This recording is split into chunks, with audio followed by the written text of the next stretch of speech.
En el episodio anterior te compartí una canalización que recibí de mis guías espirituales. Y ahora en este episodio quiero tomar un paso atrás, unos meses atrás antes de esa canalización, para contarte en dónde estaba y con qué proyectos andaba en este plano terrenal. Bienvenidos al podcast El arte de desaprender con la naranja mentora. Son múltiples las metodologías y los caminos que se pueden recorrer para recordar nuestra verdadera esencia. Así que prepárate para descubrir lecturas, métodos y herramientas que te ayudarán a soltar para recordar. Hola, soy Andreina Bolívar, mediadora de lectura, coach intérprete de sueños y traductora de libros espirituales y canalizaciones. En este episodio te voy a contar qué estaba pasando en mi vida en los meses de enero, febrero y marzo. En enero lanzamos nuestra plataforma de club de lectura virtual, Bookterapia. Ya con mi socia llevábamos más de 4 años realizando clubes de lectura presenciales en la ciudad de Medellín, pero nos dimos cuenta que podíamos tener un mayor alcance, sobre todo a nivel de Latinoamérica y en aquellos países donde vivieran hispanoparlantes que de pronto tenían el anhelo de volver a conectar con la lectura. Así que en enero lanzamos ese primer semestre del Club de Lectura Virtual de Bookterapia. Poco a poco se fueron sumando personas y logramos expandir nuestras actividades del plano presencial al plano virtual. Obviamente en presencial continuábamos, pero habíamos abierto un canal que nos permitiera generar unos ingresos adicionales y a partir de las facilidades tecnológicas. En paralelo, yo había hablado con mi socio y le había comentado que no deseaba continuar como mediadora con libros de literatura, sino que quería dedicarme de lleno a preparar unos seminarios, a preparar unas actividades que se enfocaran en libros de desarrollo personal. Todavía no había salido del closet espiritual, así que inicialmente fueron libros un poquito más enfocados a la no ficción y libros que definitivamente son clásicos como lo son Los Cuatro Acuerdos, como es El hombre en busca de sentido de Viktor Frankl, entre otros. Y por supuesto en paralelo, en medio de mis meditaciones, atraía cursos, talleres, personas que estuvieran alineados con lo que yo necesitaba en ese momento. Así que en esa oportunidad llegué a un taller para la activación de glándula pineal con Weneal, basado en el método de Fresia Castro, una chilena que desarrolló este taller. Me inscribí en lo que iba a ser la fecha del taller en la ciudad de Medellín un fin de semana. No coincidencialmente, pero sí, mejor dicho, por casualidad ese mismo fin de semana venía a Medellín una de las personas que admiro muchísimo, que en algún momento fue un referente mío, y su nombre es Borja Vilaseca, y me invitaron a participar en el taller de Enneagrama. Yo ya había comprado la entrada, ¿no? La entrada para su conferencia. Iba a dar una conferencia en ese momento y luego un viernes y luego el fin de semana era el taller completo. Y resulta ser que ese taller coincidía con el taller de glándula pineal. Y seguí mi intuición. Lo que hice fue contactar a Olga de Weneal, la facilitadora del método de activación de glándula pineal, preguntando si había otra fecha en otra ciudad. Efectivamente, el fin de semana anterior iban a hacer uno en Bogotá. Lo que hice fue aceptar la invitación para el taller de Borja y cambiar mi fecha y comprar pasajes para irme para Bogotá. En Bogotá ella estaba, ya en esa época estaba rondando el tema del virus y demás. decirte que en ningún momento usé un tapaboca. No sé qué fuerza había dentro de mí que de alguna manera no interiorizaba que eso estuviera pasando y en realidad no sentía miedo. En realidad te puedo decir que nunca sentí miedo, ¿sí? No sé cómo explicarlo y por supuesto después de la canalización que escuchaste ayer menos iba a sentir miedo, pero sí estaba muy observadora, observando qué estaba pasando, para qué estaba pasando esto. Bueno, decirte que el taller con Olga de Bueneal en la ciudad de Colombia, en el país de Colombia, en la ciudad de Bogotá, fueron 2 días maravillosos donde definitivamente sentí que mi manera de meditar había cambiado. Sentía muchísima más vibración en la coronilla de mi cabeza. Conocí a personas espectaculares en ese taller. Volví a mi infancia, a mi niño interior, conecté con mi niño interior, conectándome con esas actividades, esos dibujos, esos colores que teníamos que utilizar. De hecho, uno de los papelitos que a mí me salió donde yo me senté era la creatividad. Ustedes saben que ningún mensaje es coincidencia. El llamado era que fuera creadora, no solo a nivel creativo, laboral, pero que fuera creadora de mi mundo, de lo que yo quería traer, de lo que yo quería crear.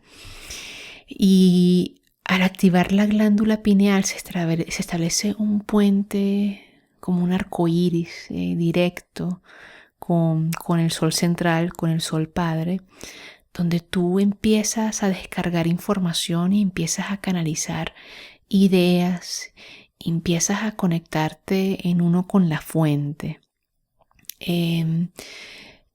La glándula pineal es la responsable por producir la melatonina.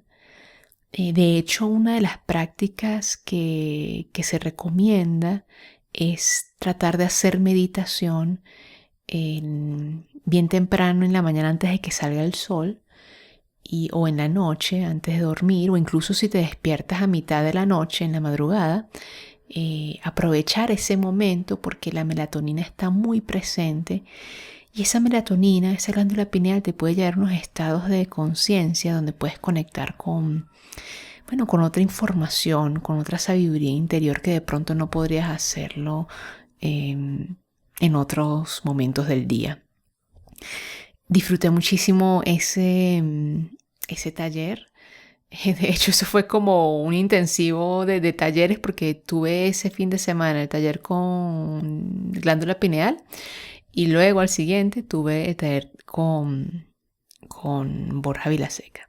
Pero antes de pasar de la glándula pineal al taller de Borja Vilaseca, decirte que hay un libro muy interesante de Joe Dispenza, el doctor Joe Dispenza, que se llama Supernatural, que habla acerca de la glándula pineal. Entonces, si tú quieres profundizar más en este tema, recomendarte ese libro.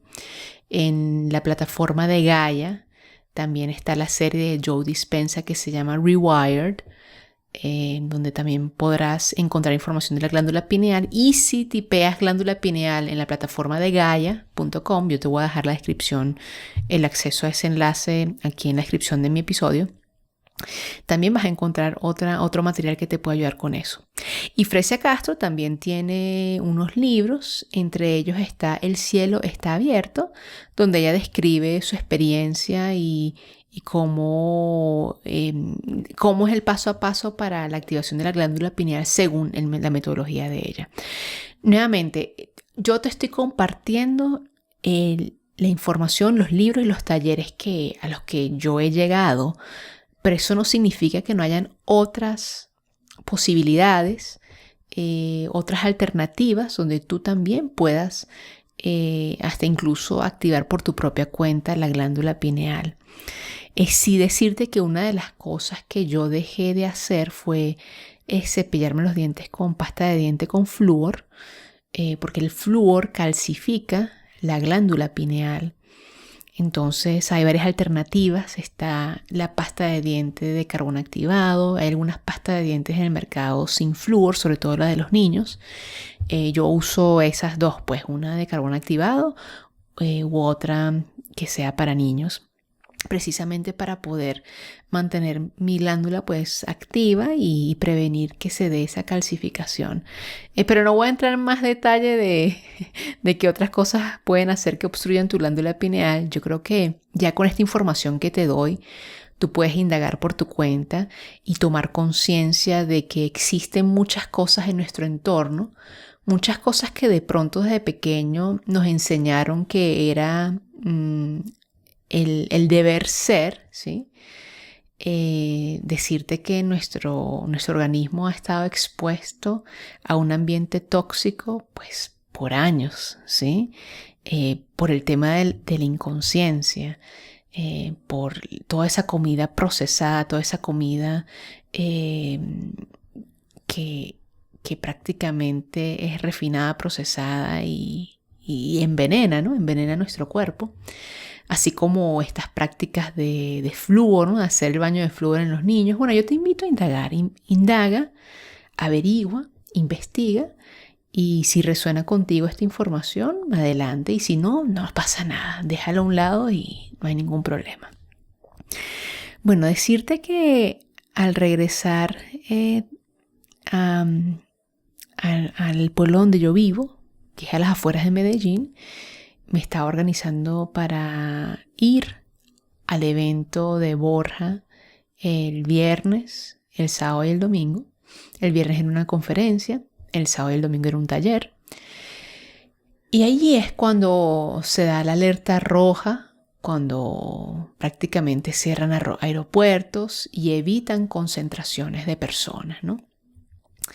Yo a todos estos eventos de Borja estaba programada para ir con mis amigos del alma, dos buenos amigos, una pareja que prácticamente hemos estado en este viaje de autoconocimiento desde hace unos cuantos años. Ellos me introdujeron a las constelaciones familiares y por eso yo siempre estaré eternamente agradecida. Y ellos me escriben: André, mira, está pasando esto, ¿será que van a cancelar el evento? Y yo contacto a los organizadores y me dicen: no, mira, que el evento sigue adelante. Y bueno, ahí entra siempre, ¿no?, la duda, ahí entra el miedo. Y fue en ese momento donde yo tomé la decisión y dije: oye, este es un regalo del universo. Si el universo de verdad no quisiera que yo tuviera la oportunidad de compartir con mis amigos, de ver a Borja, de ver al resto de esas personas, seres de luz que se acercan a esas actividades, hubieran cancelado el evento. Así que decidí ir contra todo pronóstico. Gracias a Dios el tapaboca no era mandatorio en esa época. Y yo me disfruté y me gocé mi encuentro con mis amigos, con Borja. Borja dio una charla muy interesante acerca de la sexualidad consciente. No te voy a dar más detalle de la sexualidad consciente porque prácticamente toda la charla está en YouTube. Si la deseas, también te la voy a dejar en la descripción del episodio. Y me pasó algo curioso, y es que el taller del Eneagrama fue para mí fue como un recordatorio, fue como un disfrute. Y yo te había comentado en la primera temporada que yo tuve la experiencia de asistir a un taller que se llama El Viajero Interior, donde descubrí mi eneatipo. En ese taller yo lloré muchísimo y bueno, me di cuenta de las máscaras que traía puesta, de las creencias autolimitantes y de ese corazón y ese chakra tan cerrado que tenía solo por aferrarme al éxito profesional, ¿no?, y al reconocimiento externo. Pero en esta oportunidad fue distinto, fue como un espacio de gratitud y de trascendencia. ¿A qué me refiero yo con esto? Fue un gracias porque esta herramienta me ayudó a descubrir quién era realmente y cuál era mi potencial. Fue también un gracias a Borja porque a través de sus libros yo tomé conciencia de la matriz en la que vivimos, del sistema impuesto a nuestro alrededor, y pude, de la mano de una coach, de su esposa, pude avanzar y lanzarme a emprender.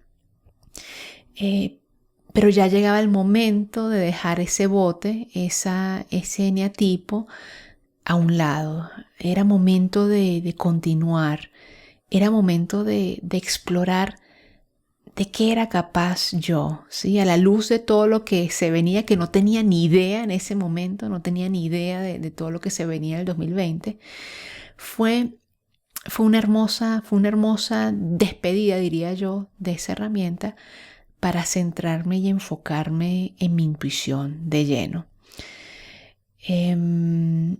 Decirte que yo aún sigo a Borja, de hecho sus libros siempre los recomiendo y de hecho próximamente va a sacar un libro que estoy anhelando leer, se llama Las casualidades no existen, espiritualidad para escépticos y de hecho ahí está la muestra gratis de las primeras 66 páginas en su página de Facebook, te lo recomiendo. A mí me encanta cómo escribe él y me interesa muchísimo qué más va a estar contenido dentro de ese libro. Espero que pronto llegue el libro en su formato físico aquí a Colombia. Y te doy este preámbulo para que comprendas un poco, pues, cómo venía mi camino desde un desarrollo personal, pero cómo la pandemia me ayudó a entender de que enfocarme en el desarrollo personal no era suficiente y que pronto se me venía un año, un mes lleno de retos, de dificultades, de soltar apegos, de soltar el ego, de soltar el control, para precisamente encontrarme y recordar de que todos estamos en un camino espiritual, lo sepamos o no. Gracias por acompañarme en este episodio y en el próximo episodio del podcast voy a relatarte qué pasó con mi emprendimiento, qué me pasó a nivel personal y profesional con la llegada de la pandemia.